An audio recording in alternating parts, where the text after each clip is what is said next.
நீங்கள் ப்ரீடயாபிட்டிஸ் என்ற சொல்லை கேட்டிருக்கலாம் மற்றும் அது என்ன என்பது பற்றி நிச்சயமற்றதாக அல்லது கவலையாக உணர்ந்திருக்கலாம். ப்ரீடயாபிட்டிஸ் என்பது நீரிழிவு அல்ல, ஆனால் உங்கள் உடலிலிருந்து வரும் ஒரு முக்கியமான ஆரம்ப எச்சரிக்கை அறிகுறியாகும். ப்ரீடயாபிட்டிஸ் என்றால் உங்கள் இரத்த குளுக்கோஸ் அளவுகள் இயல்பை விட அதிகமாக உள்ளன, ஆனால் நீரிழிவு என்று அழைக்கப்படும் அளவுக்கு அதிகமாக இல்லை.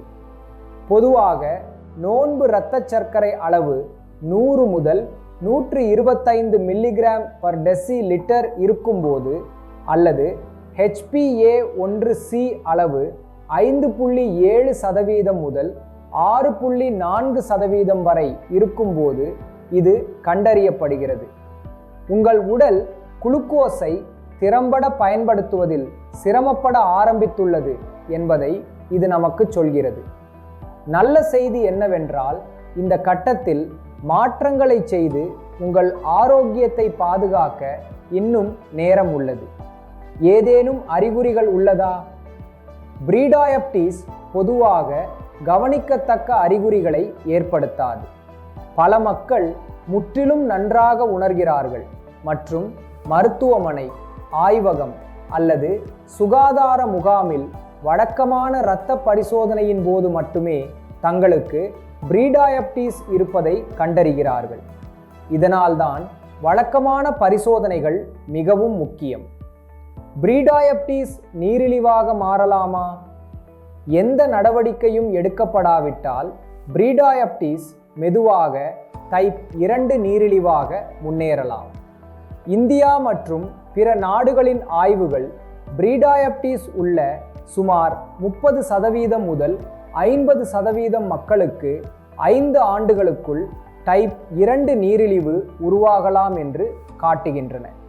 இது ஆரம்ப நடவடிக்கையை குறிப்பாக முக்கியமாக்குகிறது. உங்களுக்கு ப்ரீடயாபிட்டிஸ் இருந்தால் நீங்கள் என்ன செய்யலாம்?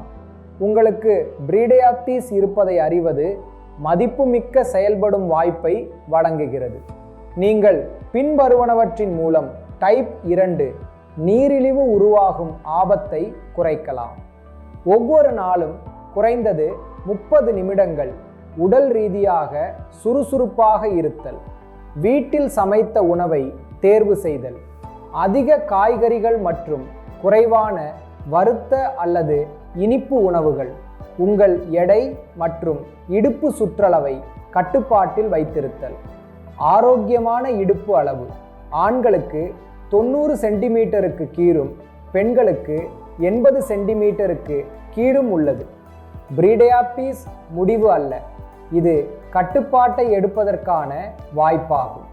வழக்கமான சுகாதார பரிசோதனைகள் மற்றும் தினசரி பழக்கங்களில் எளிய தொடர்ச்சியான மாற்றங்களால் பல மக்கள் தங்கள் இரத்த குளுக்கோஸ் அளவுகளை மீண்டும் இயல்பு நிலைக்கு கொண்டு வந்து நீரிழிவை தடுக்க முடிகிறது.